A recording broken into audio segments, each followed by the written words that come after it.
ఏ 202 madam, ఈ carriage ఎవరిది? విహార్ గారు లక్ష్మి గారి కోసం తీసుకొచ్చారు మేడం. మరెందుకు ఇవ్వలేదు? మీరొచ్చాక అడిగిద్దామని ఆగాను మేడం. సరే, నువ్వు వెళ్ళి నీ పని చూసుకో, నేను ఇస్తాను. అలాగే మేడం.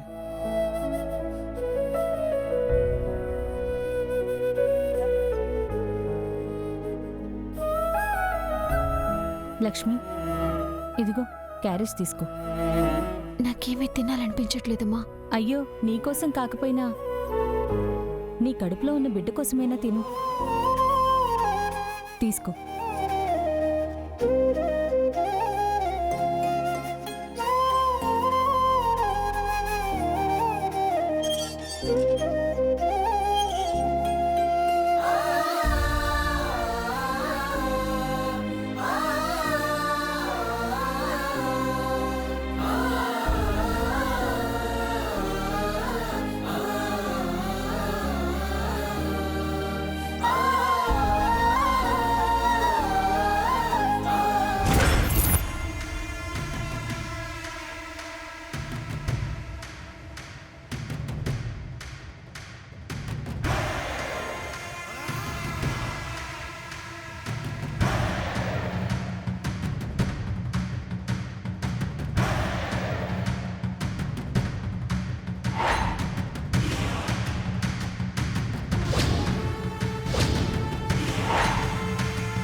లక్ష్మి, ఇప్పుడు ఆ విషం కలిపిన అన్నాన్నే నువ్వు తింటావు.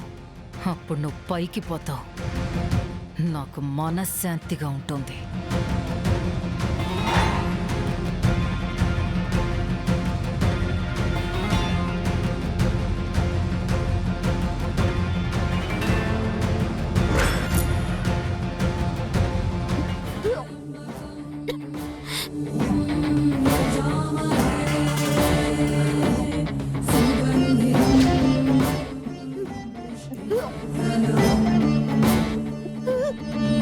అయ్యో లక్ష్మి,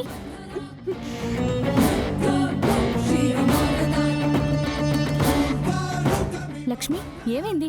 ఏంటోనమ్మా, విహారి గారు నా కోసం భోజనం తీసుకొచ్చారు. అది తినే లోపలే నాకు వాంతులైపోయాయి. ప్రెగ్నెన్సీ అయితే వేవిళ్ళుంటాయి, అందుకే ఇలా వాంతులు అవుతూ ఉంటాయి. సరే, ఈ కూరలవి తినడం కరెక్ట్ కాదు. నా దగ్గర పెరుగన్నం ఉంది, నేను తీసుకొచ్చిస్తాను. ఆగు, తిను, నీకు చలవ చేస్తుంది. ఇప్పుడు నాకేమీ వద్దమ్మా, తినబుద్ధి కావడం లేదు. ఏమీ తినకపోతే ఎలాగమ్మా? ఇప్పుడు నీకోసం కాకపోయినా నీ కడుపులో పెరుగుతున్న బిడ్డ కోసమైనా తినాలి. ఉండు, నేను తీసుకొచ్చిస్తాను.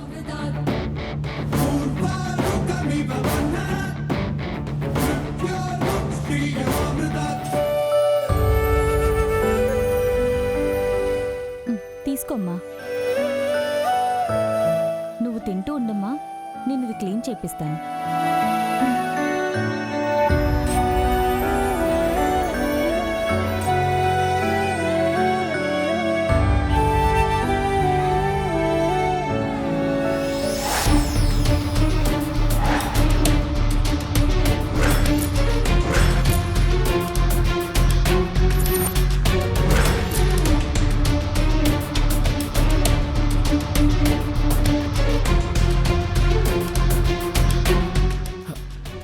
బాబు ఆడు తప్పించుకుని వెళ్ళిపోయాడు బాబు.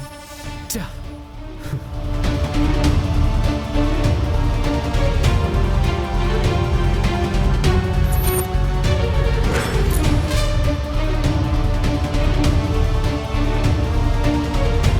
చా మనంత ప్లాంట్గా వాడిని కట్టేసి ఉంచితే అసలు వాడు ఎలా తప్పించుకున్నాడు? బాబు ఆడు ఒంటరిగా అయితే ఆ కొట్లిప్పి పారిపోలేడు. ఖచ్చితంగా వాడిని ఎవరో ఇడిపించుకొని తీసుకెళ్ళారు బాబు. అసలు ఎవర్రా వాడు? ఛ, ఇప్పుడు మన దగ్గర ఉన్న ఏకైక సాక్ష్యం వీడు ఒక్కడేరా. ఇప్పుడు లక్ష్మిని మనం ఎలా కాపాడేది? ఏడు బాబు, నా శిలువుకి శిక్ష పడుతుందా బాబు? పడకూడదనే కదరా నా ప్రయత్నం. లక్ష్మికి శిక్షే కాదు, తన మీద ఏ నింద ఏ మచ్చ పడకూడదనే కదరా నా ప్రయత్నం. రేపండు కోర్టుకు టైం అవుతుంది, పద వెళ్దాం.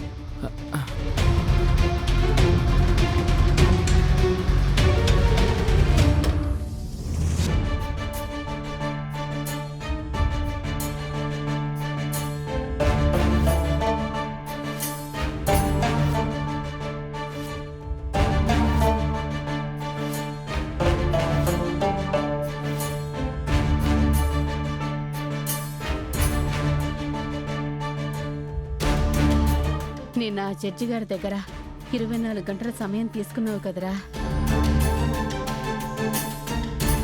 లక్ష్మి ఏ తప్పు చేయలేదని నిరూపించడానికి మరి ఏదైనా సాక్ష్యం సంపాదించావా?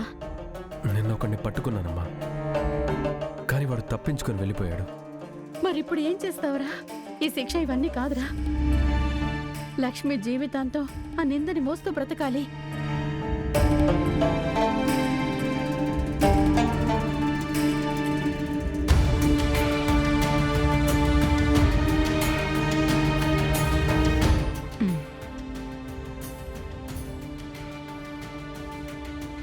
కూర్చోండి.